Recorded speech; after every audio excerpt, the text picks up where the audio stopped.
নমস্কার বন্ধুরা, কেমন আছেন সবাই? গল্প যেখানে সত্যি চ্যানেলের আরও একটি নতুন গল্পে আপনাদের সকলকে স্বাগত জানাই।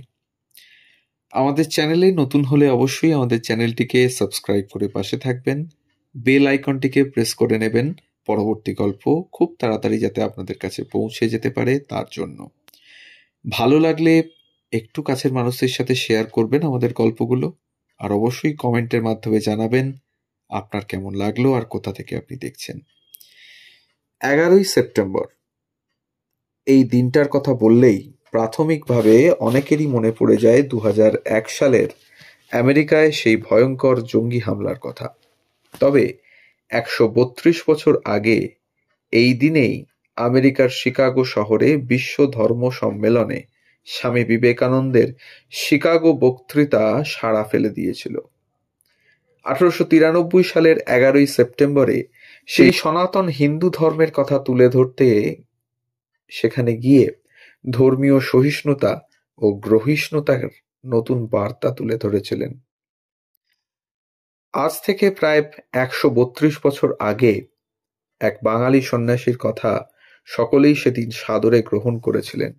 সমগ্র আমেরিকায় তাকে ঘিরে সৃষ্টি হয়েছিল এক নতুন উন্মাদনা। অথচ আজ আমরা বিবেকানন্দের সেই বার্তাকে ভুলে গিয়ে ধর্মীয় হানাহানিতে জড়িয়ে পড়ছি প্রায়। সেদিন তার সেই বাণী প্রচারের জন্য ছিল না কোনো ফেসবুক, টুইটার, হোয়াটসঅ্যাপ বা ইনস্টাগ্রামের মতো কোনো মাধ্যম। তা সত্ত্বেও শুধুমাত্র মুদ্রিত সংবাদপত্রের উপর নির্ভর করে তার সেই বার্তা খুব অল্প সময়ের মধ্যে আমেরিকা তথা বিশ্বের বিভিন্ন প্রান্তে ছড়িয়ে পড়েছিল। বিভিন্ন সমাজ মাধ্যমে যখন ধর্মীয় উস্কানিমূলক পোস্ট, ছবি বা ভিডিও দেখি, তখন মনে হয় এই ধর্মীয় হানাহানি, সাম্প্রদায়িক দাঙ্গা, ধর্মকেন্দ্রিক রাজনৈতিক প্রতিহিংসার বাতাবরণে বিবেকানন্দের সেই সহিষ্ণুতা ও গ্রহিষ্ণুতার বাণী আজও কতটা প্রাসঙ্গিক। যদিও তৎকালীন ব্রিটিশ উপনিবেশ ভারতবর্ষ থেকে সমুদ্রপথে দীর্ঘ পথ পাড়ি দিয়ে আমেরিকায় ওই সম্মেলনে যোগদান করা এত সহজ ছিল না। উত্তর পূর্ব রাজস্থানে খেত্রির রাজা অজিত সিংহ বিবেকানন্দকে শিকাগো যাওয়ার জন্য ওরিয়েন্ট জাহাজে ফার্স্ট ক্লাসের টিকিট কিনে দেন। কিন্তু সেখানে গিয়েও তাকে সহ্য করতে হয়েছিল দারুণ দুঃখ, কষ্ট। গ্রাসাচ্ছাদনের পাশাপাশি ছিল বর্ণ বিদ্বেষের সমস্যা। সেই সময় পাশ্চাত্যের লোকেদের কাছে এই ভারত ছিল অত্যন্ত পিছিয়ে পড়া এবং কিছু জাদুকর ও সাপুড়েদের দেশ। ধর্ম সম্মেলনে যোগ দেওয়ার মতো কোনো পরিচয় বা সুপারিশ তার কাছে ছিল না। শেষ পর্যন্ত হার্ভার্ড বিশ্ববিদ্যালয়ের অধ্যাপক জন হেনরি রাইটের ব্যক্তিগত পরিচিতিকে কাজে লাগিয়ে তিনি ওই সম্মেলনে মাত্র 3 মিনিট বক্তৃতা দেওয়ার সুযোগ পেয়েছিলেন। এবং বক্তৃতার শুরুতেই কি বলেছিলেন জানেন? বলেছিলেন, sisters and brothers of America. তার এই সম্বোধনে প্রাথমিক পর্বেই আলোড়ন ফেলে দিয়েছিলেন তিনি। এই সম্বোধন শুনে সভায় উপস্থিত প্রায় 7,000 দেশ বিদেশের দর্শক আসন ছেড়ে উঠে দাঁড়িয়ে প্রায় 2 মিনিট হাততালি দিয়ে অভিবাদন জানিয়েছিলেন তাকে। বিশ্বের অন্য ধর্মগুরুরা নিজেদের ধর্মের শ্রেষ্ঠত্ব প্রচার করেছিলেন, আর বিবেকানন্দ ভারতের সনাতন হিন্দু ধর্মের সহনশীলতার বার্তা দিয়েছিলেন সেখানে। তিনি ভারতীয় এই প্রাচীন ধর্মের সহিষ্ণুতা ও গ্রহিষ্ণুতার জন্য গর্ব অনুভব করার কথা দৃপ্ত কণ্ঠে ঘোষণা করেছিলেন। অর্থাৎ এই ধর্ম শুধু অন্য ধর্মমতকে মেনে নেয় তাই নয়, অন্য ধর্মমতের ভালো দিকগুলি সহজে গ্রহণ করতে পারে। সুপ্রাচীন কাল থেকে অন্য ধর্মাবলম্বী মানুষদের আশ্রয় দিয়ে এই ধর্ম তার শ্রেষ্ঠত্ব বুঝিয়ে দিয়েছে।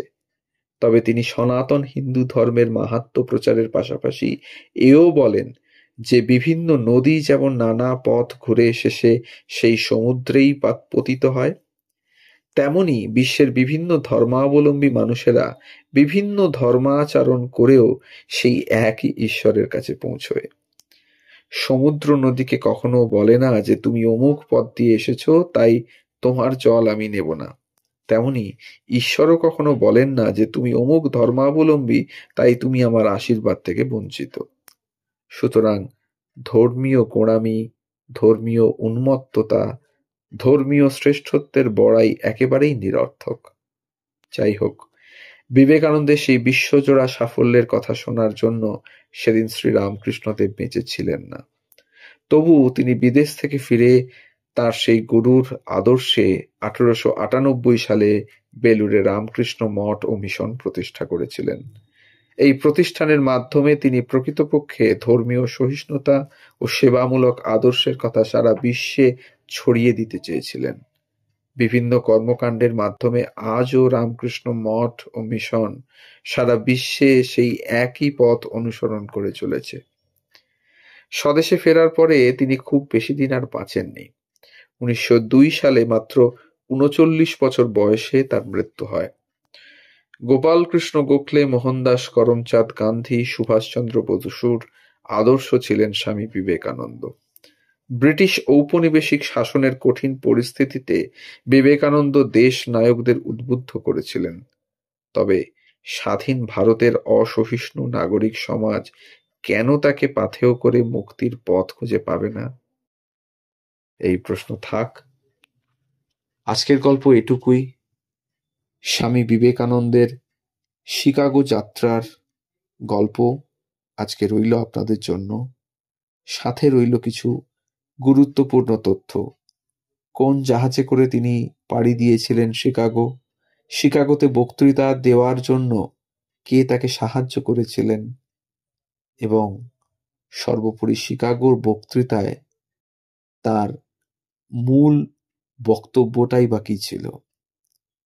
আমাদের গল্প যদি ভালো লাগে তাহলে অবশ্যই আমাদের চ্যানেলটিকে সাবস্ক্রাইব করে পাশে থাকবেন, বেল আইকনটিকে প্রেস করবেন। অবশ্যই ভালো লাগলে কাছের মানুষদের সাথে একটু আমাদের গল্পগুলোকে শেয়ার করবেন, কমেন্টের মাধ্যমে জানাবেন কেমন লাগছে। সবাই ভালো থাকুন, সুস্থ থাকুন। ধন্যবাদ।